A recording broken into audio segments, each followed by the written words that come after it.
jump full speed ahead into our conversation. And I have the privilege of chatting online this morning with Mrs. Jewel Greene-George, who is representing the Tobago Writers Guild, and she is also a colleague here at Tobago Updates. Good morning, Jewel, and welcome. Hi, good morning, and thank you for having me, Shenell. It's really good to be in Tobago while being in Barbados at the same time. Excellent. I mean, well, it's always a pleasure to sit with our colleagues and see, the diverse portfolios that we all hold, doing news, but also doing a number of different things. And for you, that has to do with leading the Tobago Writers Guild and all the work that surrounds that now. You guys have had the opportunity to attend CARIFESTA in Barbados this year, representing Tobago. Tell us a bit about that. Is it the first of its kind? And what does it say for the type of support that, literature and literary arts is receiving here in Tobago? Well, I have to say, this is the first time the Tobago Writers Guild, now as we're being called the Trinidad and Tobago Writers Guild, this is our first time in CARIFESTA, and we're looking to make sure it is not our last. But it says something extremely important for not just Tobago, but for Trinidad and Tobago and the literary arts, because as you know, it is quite a chore, quite a Herculean effort to get, the public to get the systems and the institutions to really give the literary arts a space and to recognize it as something that contributes to the economy. So we're here representing not just Tobago, although we have a very strong Tobago contingent on our panel. We're here to represent all the literary arts and the artists in Trinidad and Tobago, from Trinidad and Tobago, who are looking to make their mark in the literary scene across the Caribbean. Excellent. And tell us about what this participation in CARIFESTA 2025 in Barbados looks like for the Writers Guild. What type of events are happening? Well, let me tell you, first, let me talk about what we're doing. And our panel is actually today. So we have a panel from 3:15 to 3:45 to 5:15, and we are going to be talking about re-scripting the Caribbean canon through independent publishing. We're looking at the idea of literary emancipation, the juxtaposition between traditional publishing and independent publishing, and we're also looking at that social class. Traditional publishing really keeps the social class and the bourgeoisie in the status quo as it is, but independent publishing really allows us in the Caribbean who have not had a seat at the table in terms of the literary arts, unless we are coming through the traditional publishing door.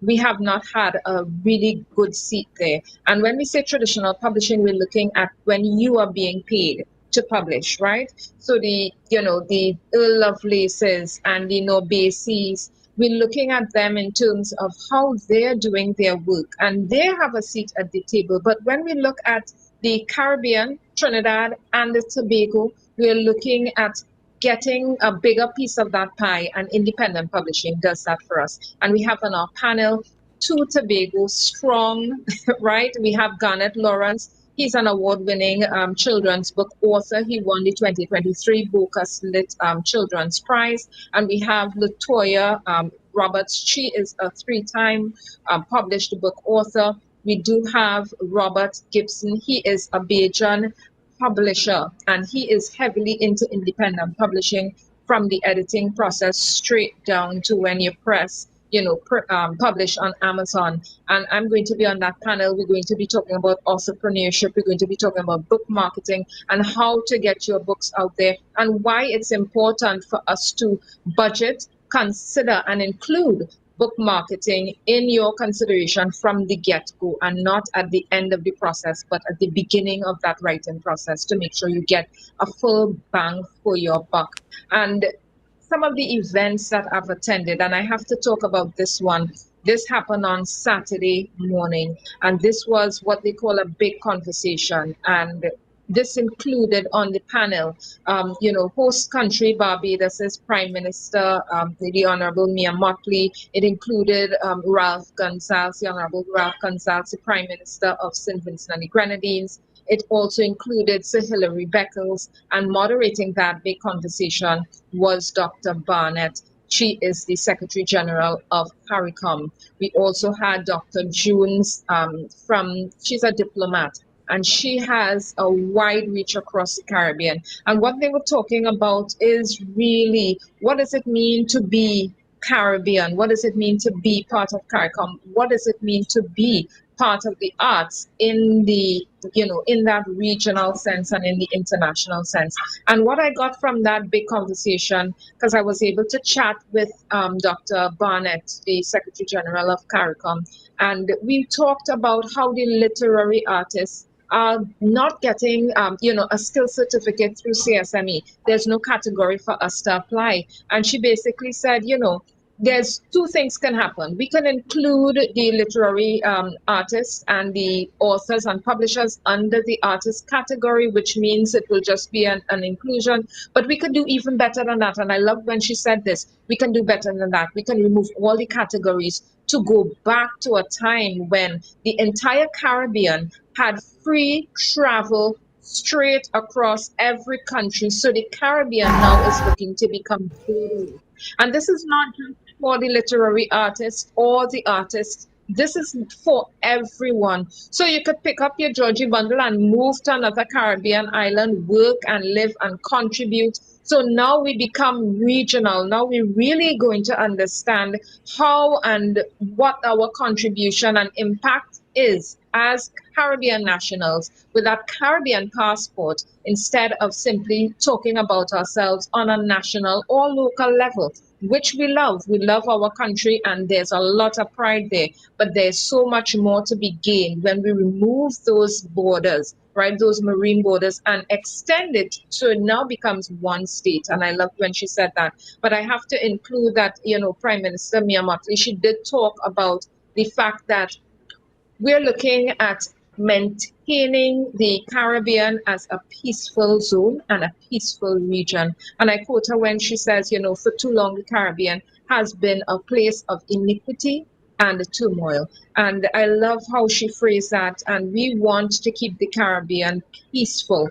No matter what we're having going on, we want to keep the discussions open. We want to keep the lines of communications opening. And, it is wonderful that the arts, because when we talk about CARIFESTA and we talk about artists, we always think, it's just people who sing and dance and write, but it also includes persons who are in the orange economy, and that includes innovators, that includes inventors, and we have to make sure that we do what we have to do to make sure Caribbean has a seat at the table of the orange economy regionally and internationally. But there are a slew of other things happening, a slew of other events. I went to a fashion show which they had on Broad Street, and they literally put a catwalk straight down Broad Street and had the designers. There was a designer from Ghana. There was one from Trinidad and Tobago, and I think the one you're showing now, that's a designer from Trinidad and Tobago. I met him.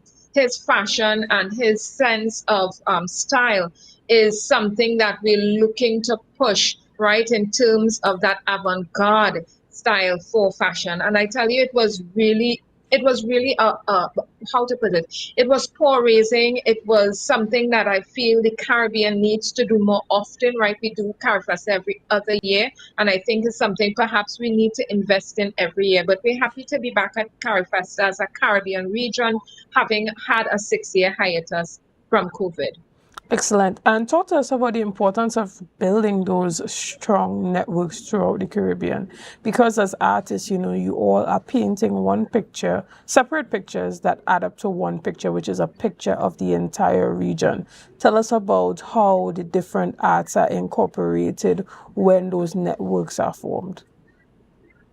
Yes, well, you're very right, Chanel. When we talk about each category of the arts, we're really looking at making our own little picture and then putting it together to create a mosaic. We're looking at creating some networks and some connecting neurons to make it an entire map of the Caribbean's artistry, our genius, our innovation, and our intellectual property.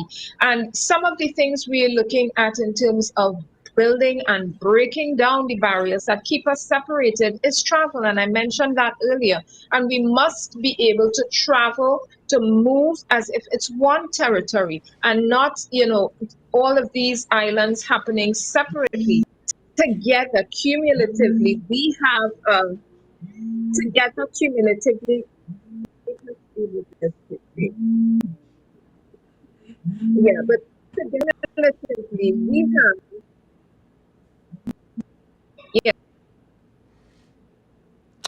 Sorry about that. It seems like we're having a bit of a technical difficulty there with our connection with Jewel Greene-George and her team that's over there in Barbados for CARIFESTA 2025.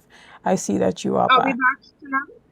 Okay, Yes. great. So sorry about that. Yeah, so when we're looking at that mosaic, at that regional mosaic, heading into the international mosaic, we're looking at making sure that we have free and uninhibited travel and free and uninhibited, not just movement, but networks and systems and structures to make sure that the arts, that the creative arts, that the orange economy, which includes our intellectual property, IP, how do we get paid when people are using our work, and how do we get paid when we sell our ideas to different third and fourth parties, right? And when you asked about, how are we creating better networks, it starts at these festivals. It starts at CARIFESTA, things like CARIFESTA and CARIFTA, where we have regional people coming together and emptying our creativity into one pool, into one basket, mixing it up, and everybody gets to take something away from that, right?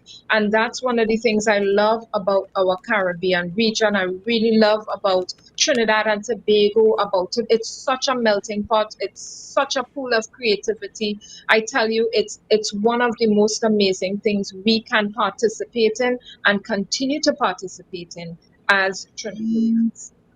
Excellent. Well, we want to thank you so much for your time here this morning, Joel. And, we just want to congratulate Tobago Writers Guild and the entire Tobago team that's over there in Barbados representing us well. Even as we wrap up this morning, is there anything that you want to say?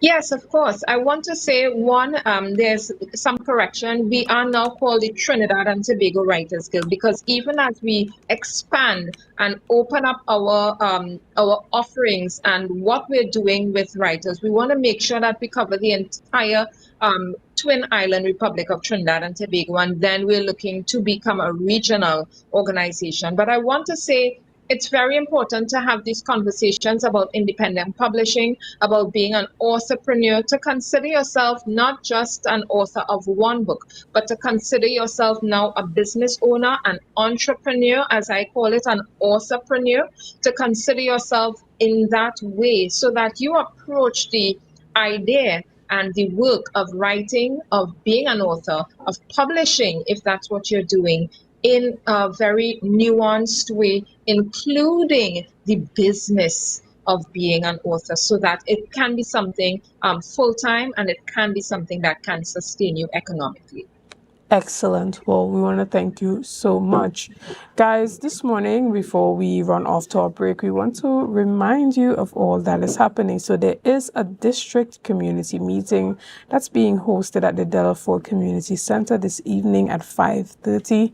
And if you are from that Roxborough, Argyle, Delaford district, then you want to be present to be able to ask your question and have your say.